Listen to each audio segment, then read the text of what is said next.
بسم اللہ الرحمن الرحیم۔ محترم دوستو، السلام علیکم ورحمۃ اللہ وبرکاتہ۔ میرے دوستو، امید کرتا ہوں اللہ تعالیٰ کے فضل و کرم سے آپ خیریت سے ہوں گے اور ہنسی خوشی زندگی گزار رہے ہوں گے۔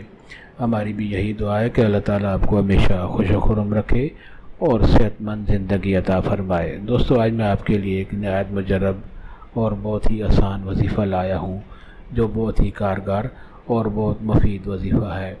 دوستو، وظیفہ ایک مرتبہ پھونک مار دینا، ایک مرتبہ دم کر دینا رزق کا۔ اگر طوفان نہ کھڑا ہو جائے تو مجھے کمنٹس میں پھر مجھے کہنا کہ ہمیں رزق نہیں ملا۔ لیکن جس ترتیب سے یہ عمل بتاؤں گا، یہ وظیفہ بتاؤں گا، کئی سالوں پرانی کتابوں سے نکالا ہوا یہ نایاب وظیفہ، یہ مجرب وظیفہ نسلوں کو اگر بٹھا کر کھلانا چاہتے ہیں، اگر چاہتے ہو تو غیب سے جو ہے وہ کروڑوں روپے کی برسات ہو جائے گی، اتنی برکتیں نازل ہو جائیں گی کہ اندر اتنی جو ہے وہ آپ کو دولت مل جائے، اتنے آپ لوگوں کی شہرت مل جائے، پیسہ ہو آپ کے پاس، گنتے تھک جاؤ گے، لیکن پیسہ ختم نہ ہو۔ بٹوے پر، الماری پر، جیب پر، دکان کے گلے پر پھونک مار دینا، کبھی خالی تو دور کی بات ہے، رکھنے کی جگہ نہیں ملے گی۔ اتنی دولت آپ کے اوپر ہوگی، آ جائے گی کہ آپ لوگ سمجھ نہیں پاؤ گے، آپ کی ختم ہو جائے گی زندگی، یہ پیسہ کیسے آ گیا، یقین نہیں کرو گے۔ جب تک آزماؤ گے نہیں اور فائدہ نہیں ہوگا، میری باتوں پر یقین کوئی نہیں کرے گا، اور وہ بندہ ہی فائدے میں رہے گا جو یہ ویڈیو دیکھ کر یہ وظیفہ پڑھے گا اور اللہ پاک اس کی ذات پر یقین کرتے ہوئے یہ وظیفہ پڑھے گا۔ انشاءاللہ اس کو مایوسی نہیں ہوگی، انشاءاللہ آپ کی جیب خالی نہیں رہے گی، انشاءاللہ اس کے کاروبار میں برکتیں ختم نہیں ہوں گی۔ میرے بھائیوں بہنوں، آپ لوگ یہ وظیفہ پورے سال میں کسی بھی دن کسی بھی وقت پڑھ سکتے ہیں، جب آپ کو وقت ملے آپ یہ وظیفہ چلتے پھرتے بھی پڑھ سکتے ہیں۔ اس عمل کو، اس وظیفے کو پڑھ لینا میرے دوستو۔ اس وظیفے کو جس کسی کو بھی بتایا یا کئی سو سال پرانی کتاب سے نکالا ہوا وظیفہ ہے، اور میرے بھائیوں آپ لوگ کہتے رہتے ہو کہ ہمیں جو ہے وہ پڑھنا نہیں آتا، ہم پڑھنا نہیں جانتے، ہمیں کوئی آسان سا وظیفہ بتائیں، کوئی آسان ہمیں عمل بتائیں۔ بہت ہی آسان وظیفہ بتاؤں گا کہ بچہ بھی یہ وظیفہ پڑھ لے گا۔ میرے بھائی بہنوں، یہ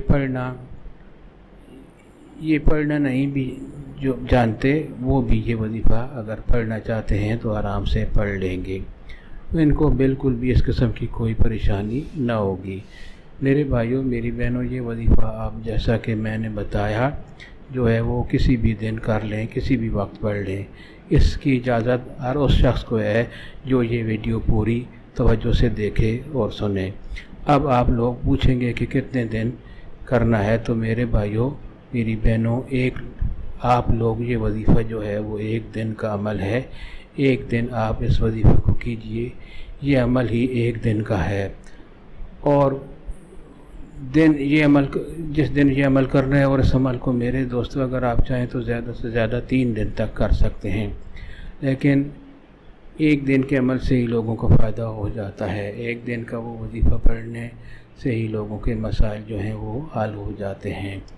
میرے بھائیوں بہنوں، اس وظیفے کے اس عمل کی اجازت ان لوگوں کو ہے جو ویڈیو کو کمپلیٹ دیکھیں، اور پوری ویڈیو دیکھنے کا مقصد یہ ہے کہ اس وظیفے کو پوری طرح سمجھ لیں اور اس پر عمل کریں۔ دوستو، وظیفہ میں آپ کو بتاتا ہوں، آپ کا زیادہ وقت نہیں لینا چاہتا۔ وظیفہ یہ ہے کہ مجھے کچھ رقم مل جائے، اس سے پہلے آپ لوگ حاجت کی نیت کر کے درود پاک پڑھ لیں، کوئی سا بھی درود شریف جو آپ کو آسانی سے آتا ہو وہ درود شریف پڑھ لیں، یا جو درود پاک آپ کو یاد ہو وہ آپ لوگ ایک مرتبہ پڑھ لیں۔ درود پاک پڑھنے کے فوراً ہی بعد میرے دوستو آپ لوگوں کو سب سے پہلے اپنے سیدھے ہاتھ کی انگلیوں پر پڑھ لیں، یا آپ ویسے بھی کاؤنٹ کر سکتے ہیں تو پڑھ لیں، بہت ہی آسان سا وظیفہ ہے۔ حسبنا اللہ و نعم الوکیل، حسبنا اللہ و نعم الوکیل، حسبنا اللہ و نعم الوکیل 3 مرتبہ سب سے پہلے پڑھنا ہے، سب سے پہلے یہ پڑھنا ہے حسبنا اللہ نعم الوکیل 3 مرتبہ۔ اس کے بعد آپ یا رضا کو آپ نے 3 بار پڑھنا ہے، یا رضا کو آپ نے 3 بار پڑھنا ہے، اور اس کے فوراً بعد آپ لوگوں کو 1 مرتبہ سورۃ کوثر پڑھ لینی ہے۔ سورۃ کوثر انا اعطیناک الکوثر آپ نے 1 بار پڑھ لینی ہے، اور اس کے فوراً بعد میرے دوستو آپ لوگ درود پاک 1 مرتبہ پڑھ لیں، اور اس بٹوے پر الماری پر جہاں پر آپ پیسے رکھتے ہیں اس دکان کے گلے پر پھونک مار دیں۔ دوستو کتنا آسان سا وظیفہ ہے، جس ترتیب سے جس کو بتایا وہی کیجیے گا، اور آخر میں درود پاک پڑھنے کے بعد اپنی دکان کے گلے پر، تجوری پر، اپنے گھر کے اپنے بٹوے پر، اور جو بھی پرس ہو آپ کے پاس اس پر دم کر دیجیے، اور 3 بار آپ پھونک مار دیں۔ بس میرے دوستو آپ کو یہی کرنا ہے، اور اس عمل کو لازمی کیجیے گا، اور مجھے اپنی دعاؤں میں یاد رکھیے گا۔ اللہ تعالیٰ آپ کو ہمیشہ خوش و خرم رکھے، آمین۔